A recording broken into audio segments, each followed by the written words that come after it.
Friends, welcome to Soundarya Soumiyam channel. இப்போ இன்றைக்கி நம்ம பார்க்க போகிறது ஒரு சூப்பரான சிக்கன் குழம்பு தான் செய்கிறது எப்படின்னு பார்க்க போகிறோம். வாங்க வீடியோக்குள்ளே போகலாம். வீடியோக்குள்ளே போகிறதுக்கு முன்னாடி நம்ம சேனலுக்கு சப்ஸ்கிரைப் பண்ணாதவங்களாம் சப்ஸ்கிரைப் பண்ணுங்கள், லைக் பண்ணுங்கள், ஷேர் பண்ணுங்கள்.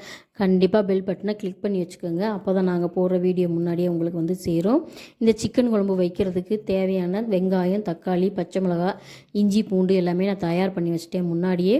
எப்பயுமே எந்த ஒரு நான்வெஜ் குழம்பு வைக்கும்போதும் தக்காளியை விட வெங்காயம் அதிகமாக நம்ம போட்டோம்னா அந்த நான்வெஜ் குழம்பு வந்து கொஞ்சம் டேஸ்ட் அதிகமாக இருக்கும். அதனால் வந்து இன்றைக்கி நான் வந்து வெங்காயம் அதிகமாக வெட்டி வச்சுருக்கேன்.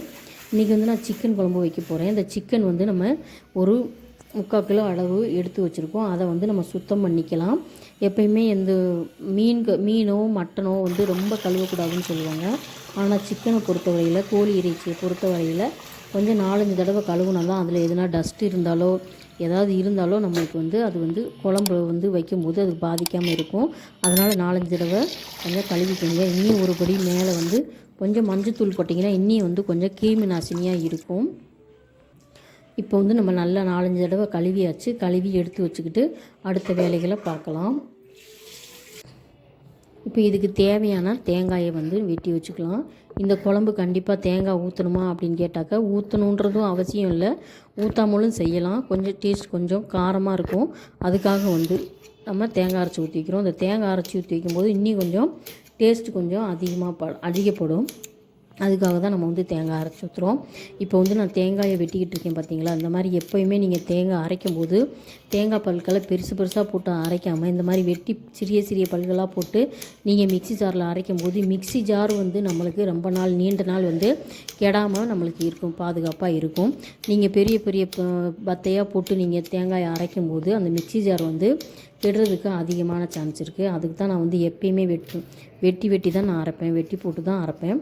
இப்போ வந்து பூண்டு வந்து தோல் உரிக்காமல் அப்படியே எடுத்து வச்சுக்கலாம். இஞ்சி பூண்டு அரைக்கிறதுக்கு இந்த இஞ்சி பூண்டு வந்து கொஞ்சம் இஞ்சி கம்மியாகவும் பூண்டு அதிகமாகவும் போட்டு நீங்கள் அரைச்சி வச்சிங்கன்னா அது டேஸ்ட் அதிகமாக இருக்கும். இஞ்சி அதிகமாக போட்டிங்கன்னா கொஞ்சம் காரத்தன்மையாக இருக்கும். அதுக்காக தான் இப்போ வந்து நம்ம பச்சை மிளகாயும் சேர்த்து இதிலே நான் அரைச்சி ஒரு பவுலில் எடுத்து தனியாக வச்சுக்கலாம். இப்போ அதே மிக்ஸி ஜாரில் தேங்காய்களை போட்டு அரைச்சிக்கலாம். அந்த தேங்காய்கள் கூட கொஞ்சம் சோம்பு, கொஞ்சம் மிளகு. நீங்கள் எந்த ஒரு நான்வெஜ் குழம்பு வைக்கும்போதும் தேங்காய் அரைச்சி ஊற்றி வச்சிங்கன்னா அதில் கொஞ்சம் சோம்பு, கொஞ்சம் மிளகு போட்டு நீங்கள் அரைச்சி வச்சு பாருங்களேன், செம்ம டேஸ்ட்டாக இருக்கும். இந்த மிளகு வந்து கொஞ்சம் நம்மளுக்கு ஆரோக்கியத்துக்கும் உதவும். அதில் எதனா கிருமிகள் இருந்தாலும் அதை அழிக்கிறதுக்கு இந்த மிளகு நம்மளுக்கு ஹெல்ப் பண்ணும். இப்போ நான் குக்கரில் தான் தாளிக்க போகிறேன். இப்போ இந்த குக்கரில் நம்ம அடுப்பில் வச்சு காய வச்சுக்கலாம். அதுக்கு முன்னாடி நம்ம வந்து இது தாளிக்கிறதுக்கு ஸ்பைசஸ் எடுத்துக்கலாம். அதுக்கு பட்டை, லவங்கம், கிராம்பு, ஏலக்காய் இந்த மாதிரி கம்மியாக எடுத்து போட்டு வச்சுக்கலாம். அதிகமாக போட்டிங்கன்னா குழம்பு வந்து கொஞ்சம் கசப்பு தன்மை வந்துடும். இப்போ நான் வந்து ஒரு குழிக்கரண்டி எண்ணெய் ஊற்றி காஞ்ச உடனே இந்த ஸ்பைசஸை போட்டிருக்கேன். இது போட்டுட்டு நம்ம வந்து நல்லா எண்ணெய் காஞ்சிருச்சு. இப்போ வெங்காயத்தை போட்டுக்கலாம். வெங்காயத்தை போட்டு நல்லா சுருளை நல்லா வதங்கின பின்னாடி தான் நம்ம அடுத்தடுத்து போடணும். இப்போ வெங்காயம் போட்டு முடித்த உடனே இதுக்கு தேவையான கல்லுப்பு போட்டுக்கோங்க. இந்த கல்லுப்பு போடுறதுனால சால்ட்டும் கூட போட்டுக்கலாம். இந்த உப்பு போடுறதுனால வெங்காயம் சீக்கிரமாக நல்லா வதங்கி வர்றதுக்கு நம்மளுக்கு ஹெல்ப்ஃபுல்லாக இருக்கும். அதுக்காக தான் நம்ம வெங்காயம் வதக்கும் போது உப்பு போடுறோம். உப்பு போடும்போது அது டேஸ்ட்டும் அதிகரிக்கும், வதங்குறதுக்கும் நம்மளுக்கு ஹெல்ப் பண்ணும். இப்போ நல்லா வதங்கட்டும். ஒரு நிமிஷம் நல்லா வதங்கின பின்னாடி நம்ம அடுத்த வேலைகளை பார்க்கலாம். இப்போ பாருங்கள், நல்லா கருகாமல் ஆனால் வந்து பொன்னிறமாக நல்லா வதங்கிடுச்சு. இப்போ வந்து நீங்கள் இஞ்சி பூண்டு விழுது போட்டுக்கலாம்.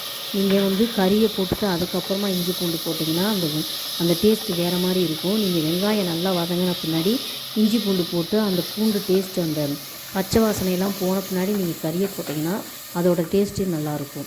அதுக்காக தான் நான் வந்து இப்போ போடுறேன். இதுக்கு தேவையான மஞ்சள் தூள் வந்து நம்ம மிளகாத்தூளில் இருக்குது. இருந்தாலும் நம்ம வந்து நான்வெஜ் சமைக்கும்போது கொஞ்சம் மஞ்சள் தூள் போட்டால் கிருமி நாசினி. அதனால் வந்து கொஞ்சம் 1/2 ஸ்பூன் அளவுக்கு மஞ்சள் போட்டுக்கலாம். இப்போ வந்து இஞ்சி பூண்டு விழுதோட பச்சை வாசனை போய் நல்லா ட்ரையாக இருக்குது. இந்த ஸ்டேஜில் வந்து நம்ம சிக்கனை கழுவி வச்சுருக்கோம் இல்லையா, சுத்தம் பண்ணி அதை வந்து போட்டு நல்லா கிளறி விட்டுக்கலாம். கிளறி விட்டுட்டு நம்ம என்ன தான் குக்கரில் விசில் வச்சாலும் 2 தடவை கொஞ்சம் ஒரு அரை நிமிஷமாவது 1 நிமிஷமாவது வேகணும். வெந்த பின்னாடி தான் நம்ம விசில் விடணும். இல்லைன்னா பார்த்தீங்கன்னா அந்த குழம்போட டேஸ்ட் எதுவுமே அந்த சிக்கனில் ஏறி இருக்காது, தனித்தனியாக இருக்கிற மாதிரி இருக்கும். அதுக்கு தான் நம்ம கிளறி விட்டுக்கிட்டு இருக்கோம். இப்போ ஓரளவுக்கு சிக்கன் நல்லா வெந்துருச்சு. இப்போ தண்ணி விட்டுருக்கு பாருங்கள் சிக்கன்லேருந்து. அந்தளவுக்கு வெந்த பின்னாடி நம்ம நறுக்கி வச்சுருக்க தக்காளிகளை போட்டுக்கலாம். தக்காளி வந்து குட்டி குட்டியாக இருக்கிறதுனால நான் நிறையா அறுத்து வச்சுக்க மாதிரி இருக்குது. ஒரு 1/2 கிலோவுக்கு 2 தக்காளி தான் போடணும். அந்த அளவுக்கு தான் நான் வந்து அதன் அடிப்படையில் தான் 2.5 தக்காளி நான் அறுத்து வச்சுருக்கேன். இப்போ அந்த தக்காளி நல்லா கிளறின பின்னாடி நம்ம இதுக்கு அடுத்து என்ன நம்ம மிளகாத்தூள் இதெல்லாம் போட்டுக்கலாம். கொஞ்சம் மூடி வச்சுக்கலாம். கொஞ்ச நேரம் இதுவும் இந்த தக்காளி பழத்தோட அந்த புளிப்பு சுவை சேர்ந்து சிக்கனோட வெந்தாக்கா கொஞ்சம் டேஸ்ட்டு நல்லாயிருக்குன்றனால கொஞ்சம் மூடி வச்சிடலாம். பார்த்திங்கன்னா தெரியும், நல்லா சிக்கனில் இருந்த தண்ணி எல்லாமே வெளிப்பட்டுருச்சு. நம்ம கொஞ்சம் கூட தண்ணி ஊற்றலை. இப்போ வந்து இந்த சிக்கன் மேலே நம்ம வந்து இதுக்கு தேவையான இந்த குழம்புக்கு தேவையான குழம்பு மிளகாத்தூள் நம்ம போட்டுக்கலாம். இந்த மிளகாத்தூள் இல்லைன்னா கூட நீங்கள் தனி மிளகாத்தூள் மல்லித்தூள் வச்சு ஜீரகம் அந்த மாதிரி தனித்தனியாக கூட போட்டு ஆட் பண்ணி குழம்பு வைக்கலாம். நல்லா டேஸ்ட்டாக இருக்கும். இதே மெத்தடில் காய்கறிகளை போட்டும் நீங்கள் வைக்கலாம்.